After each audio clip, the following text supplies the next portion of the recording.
What if I told you that your love of staying home, that deep, satisfying comfort you feel within your own four walls, isn't a preference? What if it's a prison? A gilded cage you built for yourself, brick by brick, convinced you were building a sanctuary. You think you hold the key, but you're wrong. You're not the master of this quiet kingdom. You're the hostage. Stick with me, because we are about to unravel the silent contract you signed years ago. We're going to expose the hidden architect of your solitude, and by the end, you will have to confront the true price of peace. The force that draws you inward, away from the noise and the crowds, is a powerful one. It dresses itself in four convincing disguises. These aren't just personality types, they are chains, each forged in a different fire. You will recognize yourself in one of them. First, there is the exile. This is the person pushed home by the sheer brutality of life. A toxic job, a shattered relationship, a world that felt like a relentless assault. For the exile, home isn't a choice, it's a strategic retreat, a field hospital for the soul. You tell yourself it's about survival. And you're right, your space became a refuge, the quiet eye of a hurricane where you could heal and regroup. You might even enjoy people, but only in measured doses, only after stockpiling the energy required for a brief foray into enemy territory. But here is the brutal transaction. In exchange for safety, you began paying an emotional debt to your own past. Every night spent inside is another payment made to the ghost of your trauma. The fortress walls grow thicker, but the world outside doesn't get safer. You just become less capable of navigating it. The exile's peace is bought with the currency of their own future. The question is, when does the debt get so high that you can never leave? Next, we have the guardian of the flame. This is the classic introvert. For you, home is a biological necessity. Social interactions are a constant drain on a finite inner resource. Home is the sacred charging station where you can restore your inner battery.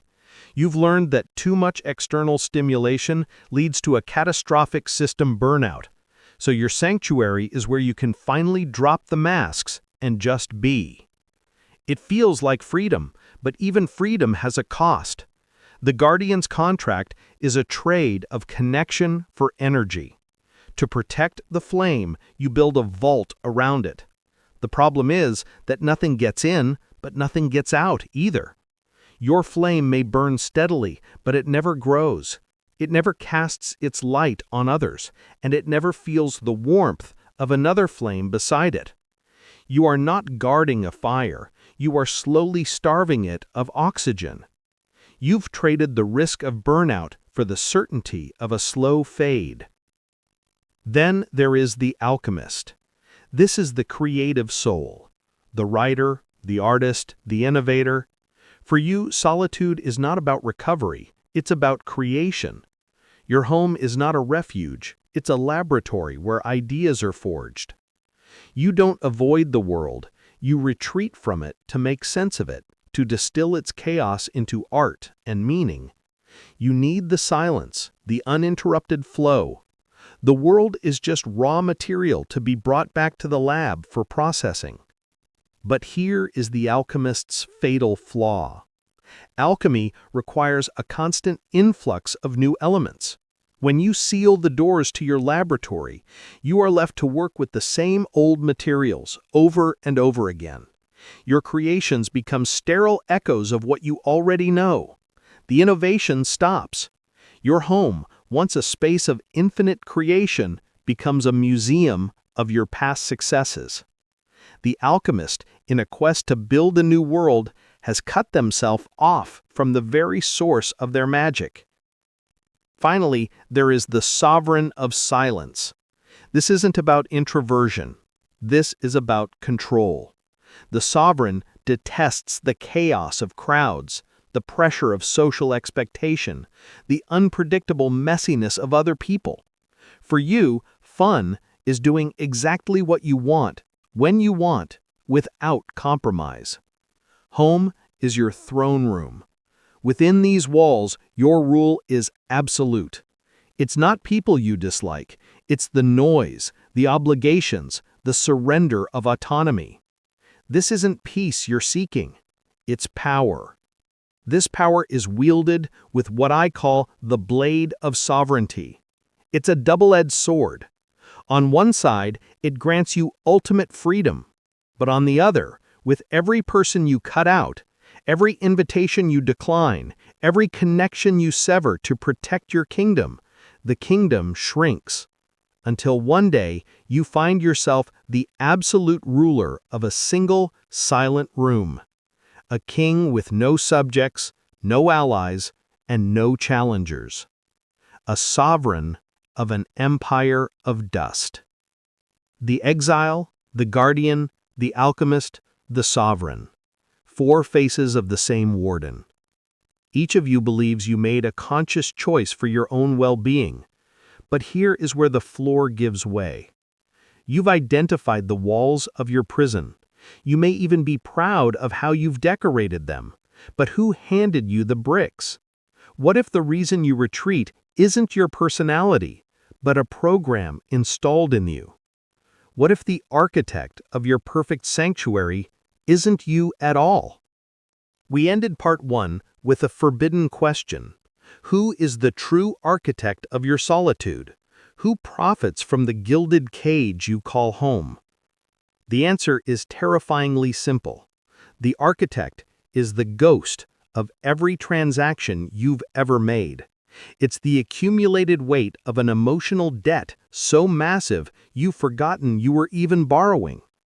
When you were younger, every time you felt overwhelmed or hurt, you made a small psychological withdrawal for a moment of peace. You swiped a card to avoid conflict. You swiped it to feel safe. Each swipe gave you immediate relief, instant comfort. But no one ever told you about the interest rate. That interest is the opportunity cost of a life unlived.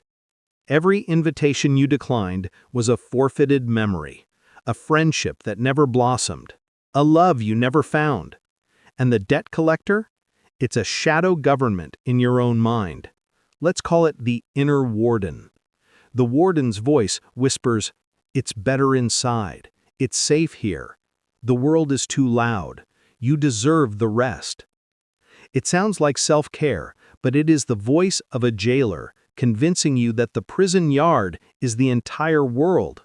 Its only job is to ensure you keep making payments on that ancient emotional debt. It keeps you isolated because that debt is the source of its power. The conventional advice, "just go outside more," is like telling a prisoner to walk through a brick wall. It ignores the locks, the guards, and the lifetime of conditioning. You cannot escape this prison. You must seize control of it. You don't break the chains, you melt them down and forge them into a key. The tool you will use is the one the sovereign knows best, the blade of sovereignty. Until now, you've used that blade to cut yourself off from the world. Now, you're going to turn it inward and use it to cut the chains held by your inner warden. This is not a grand jailbreak. It is a quiet insurgency. First, you must become a forensic accountant of your own soul. For the next week, every time you feel the pull to retreat, stop and ask the warden one question. What is the price of this peace? Don't judge the answer, just observe it. Are you choosing home because you need rest? Or are you paying a tax to a forgotten fear? Is this choice serving the present you or the ghost of a past you?